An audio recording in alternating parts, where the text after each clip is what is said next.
Senhor, meus ouvintes, vão trazer uma palavra aqui de Deus para a sua vida, que se encontra em Samuel capítulo 1, versículo 10 e versículo 11, que fala: E Ana se levantou aflita e chorando muito, orou a Deus do Senhor e fez essa promessa solene: Ó Senhor Todo-Poderoso, olha para mim, tua serva, vê a minha aflição e lembra de mim, não esqueça a tua serva. Se tu me deres um filho, prometo que eu dedicarei a ti por toda a vida e que nunca ele cortará o cabelo. Meus amados, muitos conhecem essa mulher que foi citada aqui, que se chamava Ana.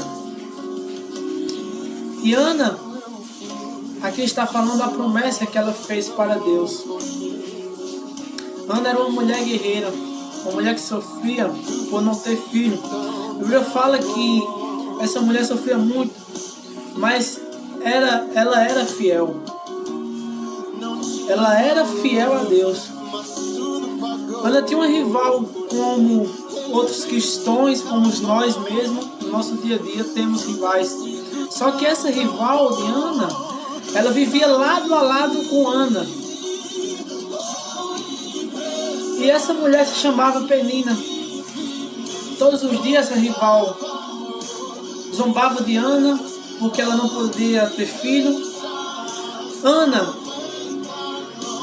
era muito adoradora, ela era temente a Deus, ela era fiel a Deus. Ana era casada com Elcana, filho de Jeroão. E Elcana amava muito Ana. E a Bíblia fala que todos os anos Elcana ia a Siló, a fim de adorar e oferecer sacrifício a Deus. E Penina, sua rival, provocava e humilhava muito Ana. E Deus via isso, via o sofrimento de Ana. E Penina continuava a zombar e humilhar Ana, porque Ana não poderia ter filho e ela poderia ter filho. Porque o Senhor não permitia que ela tivesse filho. Isso acontecia ano após ano. Sempre que iam ao santuário do Senhor, Penina irritava tanto Ana que ela ficava chorando e não comia nada. E a Bíblia fala que um dia o seu marido Elcana lhe perguntou: Ana, por que você está chorando? Por que você não come? Por que está sempre triste, Ana? E a Bíblia fala que Elcana fez uma pergunta a Ana e falou assim: Ana, será que eu não sou melhor do que 10 filhos para tu? E a Bíblia fala que Ana ficou muito triste com aquilo. E certa vez eles estavam em Siló e tinham acabado de comer, e ali o sacerdote estava sentado na sua cadeira, na porta da tenda sagrada. Aí Ana se levantou aflita, chorando muito, e orou a Deus do Senhor e fez essa promessa solene, que eu acabei de ler, que é lá em 1 Samuel capítulo 10, versículo 11. E Ana continuou orando ao Senhor durante tanto tempo que o sacerdote, quando viu Ana chorando tanto tempo, ajoelhada tanto tempo, ele pensou que Ana estava embriagada e falou: mulher, por que tu está embriagada? Porque uma hora dessa tu está bêbada. E Ana responde, o sacerdote fala para Ana: até quando você vai ficar embriagada? E para de beber, veja se para de beber. E a Bíblia fala que lá no versículo 14, ele fala para Ana que ela pare de beber.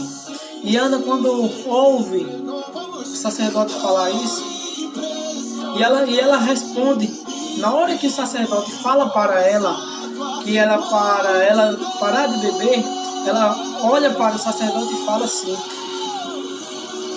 eu não estou bêbada, não bebi nenhum vinho, nem cerveja, estou desesperada e eu estava orando, contando a minha aflição ao Senhor. É só quem passa por aflição é que sabe a dor da aflição. Quem não passa, não sente a dor daquele que está passando. E lá no versículo 16 fala, e Ana fala para o sacerdote: não pense que sou uma mulher sem moral. Eu estava orando daquele jeito porque sou muito infeliz e sofredora. E no versículo 17, ele fala: vá em paz, que o Deus de Israel deu o que você pediu. E Ana continuou indo adorar a Deus, porque o verdadeiro adorador, ele não para de adorar a Deus por causa de uma aflição. Ana passava por uma aflição muito grande, que muitas mulheres estão passando hoje em dia. Ana queria ter filho, mas não poderia ter filho, porque Deus tinha fechado a sua madre. Porque o que Deus faz é inexplicável. Porque Deus, ele é fiel. Deus, ele tem plano. O projeto de Deus ninguém consegue e nunca conseguirá explicar. E Ana continuou indo adorar a Deus. E todas as vezes que ela ia, ela implorava a Deus para que Deus viesse dar um filho que ela tanto sonhava. E chegou um dia que sua oração chegou ao coração de Deus. E Deus concede a sua oração e lhe dá um filho. E Ana colocou o nome do seu filho Samuel, que no hebraico significa Deus ouve. Porque eu vou dizer um negócio: Deus, ele não procura oração bonita. Deus procura oração sincera. Deus não quer coração bonito. Deus quer coração quebrantado. Deus, ele tinha um plano na vida de Ana, mas o plano foi determinado por ele, porque Eclesiastes capítulo 3, versículo 1 fala que tudo há um tempo determinado para Deus. Deus tinha o tempo certo determinado para a vida de Ana. E Deus cumpriu o que o coração de Ana queria tanto. Ana vinha sofrendo, não era só um dia, não era só 2 dias, era anos após anos. Toda vez que ela ia adorar a Deus lá em Siló, na cidade de Siló, ela se ajoelhava e adorava a Deus e chorava pedindo um filho. E Deus concede o filho a Ana, porque Deus, ele ouve coração sincero. Aleluia, glória a Deus. E Deus vê a sua aflição e concede um filho. E Ana, quando recebe o seu filho Samuel, a Bíblia vem falar que Ana leva ele para o santuário do Senhor e entrega Samuel ao santuário do Senhor somente para ele servir a Deus. E Deus vê isso. Deus vê isso. Deus vê quando nós dá tudo para ele. Porque ela só tinha um filho e ela deu ao Senhor. E Deus, a Bíblia fala que Deus concedeu muito mais filho na vida dela. Porque Deus, ele faz assim. Deus, quando tem um projeto na vida do homem, quando ele vem dela, ele não dá só um. Ele dá sempre multiplicado. Ele não dá só um, só dá 2. Deus não faz isso. Quando Deus promete algo na sua vida, Deus só não dá aquele algo. Deus dá multiplicado aquele algo que ele tem determinado para a sua vida. Aleluia, glória a Deus. E Deus tinha um plano na vida de Ana. Sempre teve um plano na vida de Ana. Porque como eu já li aqui, Eclesiastes capítulo 3, versículo 3, fala que há um tempo determinado. E Deus tinha um tempo determinado na vida dela. Só que o tempo não era aquele tempo. Teve que chegar um tempo que ela se humilhou e a sua oração sincera chegou ao coração de Deus. Aleluias. Porque o medo vira coragem. O medo vira coragem após uma longa conversa com Deus. O medo de Ana virou coragem. Porque a Bíblia explica tudo. A Bíblia fala: Ana se humilhou, se ajoelhou, se dedicou a Deus. Mesmo na aflição, ela se dedicava a Deus. Ela fazia a vontade de Deus. Até chegar um dia que ela se humilhou, se entregou seu coração a Deus, e a oração dela chegou até o coração de Deus.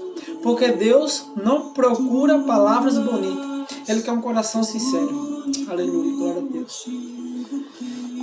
Deus, Ele tinha e tem planos na vida daqueles que são sinceros, aqueles que se ajoelham, ora, chora diante dos olhos dele. Porque Deus, Ele é fiel. Aleluia, glória a Deus. Deus, Ele é fiel.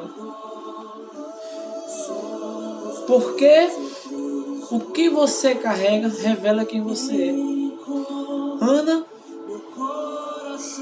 carregava uma história linda, que ela era uma adoradora, uma mulher fiel a Deus. Já por outra parte, a história dela era uma história sofredora, uma história de amargura, mas ela tinha um lado bom, porque ela era adoradora. Porque o que Deus mais importa na minha e na sua vida não é se você tem carro, se você tem dinheiro, se você tem riqueza, não. Deus procura verdadeiros adoradores. Ana, ela era verdadeira adoradora. E a história mais linda que tinha na vida de Ana, que ela era adoradora. Olhe lá, nos versículos 11, nos versículos 14, que ela fala para Eli, quando Eli julga ela diz, Eli começa a julgar ela até quando você vai ficar embriagada.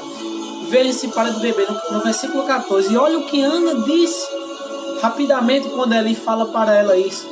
E respondeu ela: eu não estou bêbada, eu não bebi nem vinho e nem cerveja, estou desesperada e eu estava orando, contando a minha aflição ao Senhor, porque verdadeiro adorador, quando alguém vem julgar, vem apontar o dedo, ele se levanta e diz que adora a Deus, que estava ali para servir a Deus. Porque quando você está servindo a Deus, muitos gigantes se levantam, muitos se levantam para lhe derrubar.